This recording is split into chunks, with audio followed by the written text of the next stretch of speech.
What's up, guys? Welcome back to another exciting episode of the Football Corner Podcast.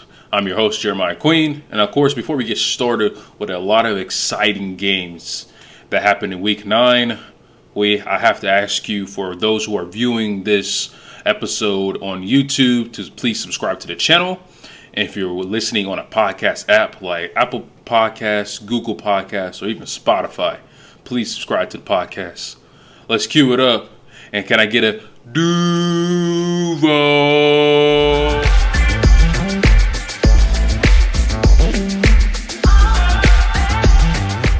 Week 9 had a lot of great games. And let's go ahead and get into those great games with NFL recap. So, the first team I want to talk about from Week 9 will be the Las Vegas Raiders. Las Vegas Raiders blew a 17-point lead against the Jacksonville Jaguars. Of course, it puts a smile on my face because I am a Jacksonville Jaguars fan, and for a team that hasn't been able to close the door and one-score games, losing 6 straight, it was nice to see that we were able to make a comeback in a close game and hold on to get victory. Now, for the Raiders, this is their 5th straight game this season where they have lost in a one-score game fashion. And it's the 3rd time this season where they have blown a 17-point lead. And fun fact, the Raiders, prior to this season, in the history of their franchise, they only lost 5 times when they was up by 17 points. So you talk about a team that's been here since the late 60s, early 70s, have only blown a 17-point lead 5 times. And so far this season, in 8 games, they have blown it 3 times. Now, the biggest problems with this team, I think, is coaching. They don't know how to close out games. And I think another issue is because they get to such an early lead. And in my personal opinion, this is why I don't like early leads. Because when you get an early lead, it's hard to manage the game and run the clock, etc. Because you still have, half the time, you still have 2 quarters to play. And going up, and this gives the other team opportunities to always make plays, get drives going, and start scoring touchdowns. Now, for another reason why I think the Raiders are playing such bad football as a team is that they signed this guy named Chandler Jones in the offseason to a massive contract, and he is not living up to the contract that he signed. So far this season, through 8 games, he has a half a sack. Yeah, you heard me right. He has a half a sack. You cannot have one of the highest paid pass rushers on your team, on your roster, and he only gives you half a sack. The reason why you brought him here was because you had to replace the hole that Yannick Ngakoue left when he was teaming up with Max Crosby, and they had one of the most pressurized teams in the league last season. You bring in Chandler Jones, a proven veteran talent that could get to the quarterback, and he gives you nothing. He has given you nothing so far this season. And you hope it could turn around, but we're already at the halfway point in the season. You play 8 games. You have 9 games to go if you're a Raiders fan. And you see this, and you're already at 2-6, and 2 teams in your division have winning records, one being the Chargers and one being the Chiefs. It seems like a lost cause. Of course, they could rip off 9 straight wins, and they'll be a playoff team. But the likelihood of them actually doing that would be very slim. And another reason why this team has not been as successful is the quarterback play.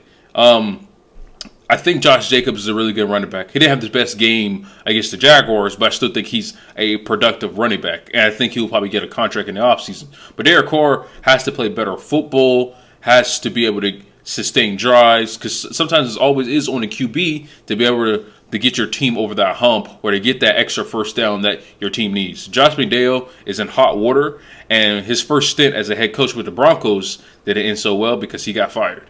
The second team I want to discuss will be the New England Patriots.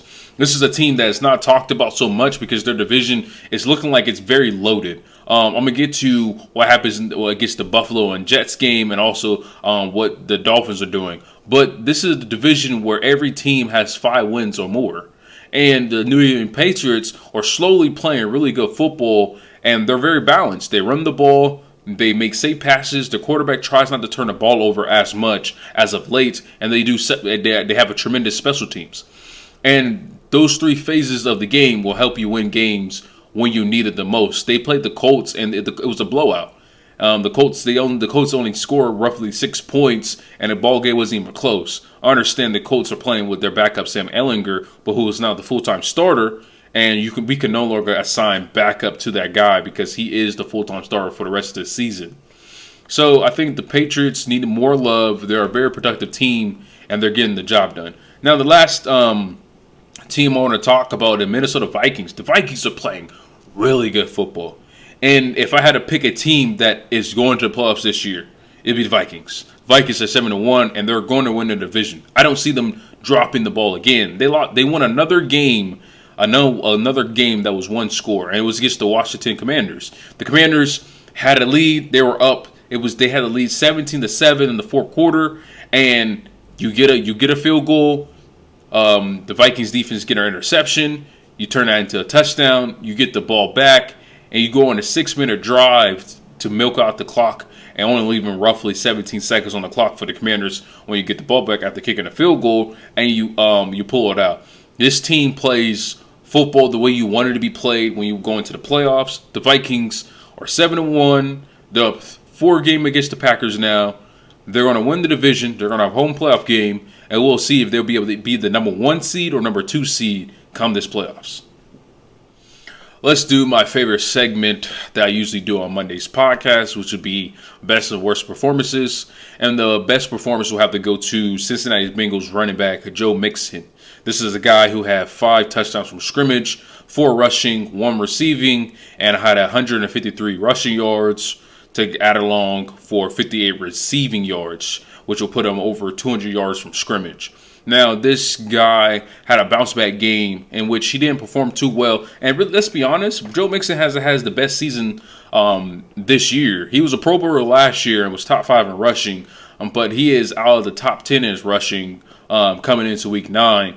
And this was a game that you wanted to show that why you are a Pro Bowl running back, why you have got paid that money, why the Cincinnati Bengals have you on their roster. And now Joe Mixon, he put the team on his back, especially because Jamar Chase, their other offensive juggernaut weapon, is out. He's out for the next couple of weeks. So you'll be playing certain opponents where Joe Burrow can pass the ball constantly. If you look at the Carolina Panthers, their secondary is full of a lot of first and second round picks, whether it's C.J. Henderson, first round pick from Florida, Dante Jackson was a first round pick, or even Jeremy Chin, who was a second round pick. So this team has a really good secondary. So lighten the load off of your quarterback and run the ball for 150 yards. I like that the Bengals stomped on the neck of a lower-level opponent. They didn't let this be a sneaky game to where the Panthers could surprise them like the Panthers did the Buccaneers. This is a game that you go to your calendar and be like, check, that's a victory. I thought Joe Mixon got the job done. And, of course, if you had him in fantasy, you probably win your fantasy matchup. Now, let's talk about the worst performance. And that'll have to go to a former 4-time MVP in Aaron Rodgers. Now, I've been a big fan of Aaron Rodgers, watched him growing up, etc. But he is playing bad football, and this team is not helping him either. It was rumors that the Packers have put in strong offers for receivers in the trade before the trade deadline, but it didn't even matter because you had the opportunity in the offseason to go get him some receivers.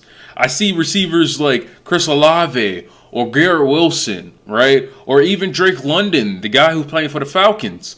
These are very productive receivers, and what did you do? You raided to the 4th round. Oh, no, it wasn't even the 4th round. You raided to the 2nd round to get a guy named Christian Watson, who's not good. And then you get a guy in the 4th round from Nevada and Romeo Doubs, who's mediocre at best. You still had Alan Lazard. Alan Lazard is hit or miss. He's a second at best on another team in this league. And Aaron Rodgers has to do all of that. But even if for all that happening, Aaron Rodgers, you lost against the Lions. Okay? The Lions only scored 15 points. And you couldn't outdo that? Come on, A-Rod. You could not score more than 15 points? And when your defense finally shows up in a game and only gives up 15 points, you have 2 red zone interceptions? Not 1, but 2? Like, come on, Aaron Rodgers. Get your hand in the game. You can't do this. The division is running away from you. You used to own the NFC North, okay? You used to own it. And now what's happening? Now the Vikings are 7-1. You're 3-6. You're 4 games behind Aaron Rodgers. You're a 4-time MVP, a first ballot Hall of Famer, and you're making mistakes that only rookie quarterbacks should be making. What's going on? I've seen the red zone interceptions. Those plays don't have to be made. If you just take the field goals, that's 6 points. Last I checked, you scored 9. 9 plus 6 is 15. It's a tie ball game. So you have to carry that. I don't want you shifting no blame to other players. We talk about, some players need to be benched before a poor play. Well, you need to be benched for your poor play. How about that? Okay, Aaron Rodgers. See, do you see what happens when you talk trash or you talk about your other teammates? And now when you have a bad game, 3 interceptions, Aaron Rodgers. How about that? If I was one of your teammates, I'm like, you remember what he was talking about us? Come on, Aaron Rodgers. You got to do better. Aaron Rodgers, I don't think the Packers are going to make the playoffs. If they do, it will be a miracle. You'll probably be a 7th seed, which means you'll be versing the number 2 seed, which as of now will be the Minnesota Vikings. And that's the team you don't want to match up with. But Aaron Rodgers definitely got the worst performance of the day. It looks sad for these Green Bay Packers this season. It looks like Matt LaFleur is weighing over his head, and it shows. It is now time for my upset of the day, and it will have to go to my Jets. Yes, the New York Jets with their victory over the Buffalo Bills, especially and with a team that no one cares about. Zach Wilson, the stats don't match it, but he's 5-1 as a starter this season. They're in second place in the AFC East. They have beat 2 divisional opponents in the Miami Dolphins, who are looking really good, by the way. I'm going to talk about them a little later. And then you beat the Buffalo Bills. Josh Allen, I don't think people noticed this, but when he played the Green Bay Packers, he didn't have a really good game. And he even said it. He was like, I didn't play a good game, okay? I didn't play a good game, right? And we have to do better. It was a sloppy second half against the Green Bay Packers on Monday Night Football, and guess what happened? It caught up to him. He first drive of the game for the Buffalo Bills to throw an interception. And it's a ballhand interception. I don't know what Josh Allen was doing. You could take the points.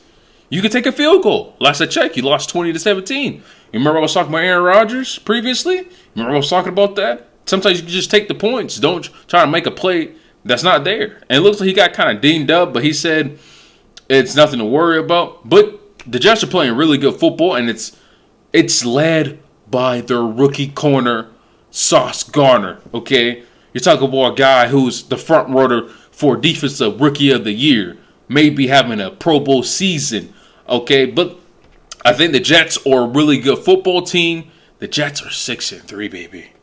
The Jets are 6-3. And the only reason why the Buffalo Bills are leading the division is because they're 6-2, because they only play 8 games versus the 9. But you got the Miami Dolphins who are 6-3, and boy, Tua looks really good, y'all. I know I keep talking about every episode of my podcast. I'm always talking about Tua Tagovailoa, but again, man, 70+% completion percentage, another 300-yard passing day, 3 TDs. Come on now, no interceptions. I'm just saying, where's all the Tua haters now? I just want to say, where are the Tua haters now? But back to the Jets. The Jets are playing really good football. It's led by their defense. Their defense have 5 sacks on Josh Allen. Like I said, 5 sacks on Josh Allen. They get after him. Robert Saleh is a front-running candidate for Coach of the Year. Of course, there's a few other guys like Brian Daboll for the Giants and even Pete Carroll for the Seattle Seahawks who, oh my goodness, I don't even have time to talk about the Seahawks this episode. But yeah, back to the Jets. Jets, Jets. Kudos and congrats to y'all. Y'all made the upset that no one ever saw coming. Y'all were a 10-point underdog. Congratulations to New York Jets. They're playing really good football, and they might be in the playoffs this season. Thanks for watching and listening to the Football Corner Podcast. Podcast episodes will be dropped on Mondays and Fridays, as well as YouTube videos on Mondays and Fridays. You could click the link in my description or to follow the social media links to my podcast social media pages. And also, you'll be able to stay up to date on new drops, new takes, and all that good stuff. Thanks for watching. See you next time.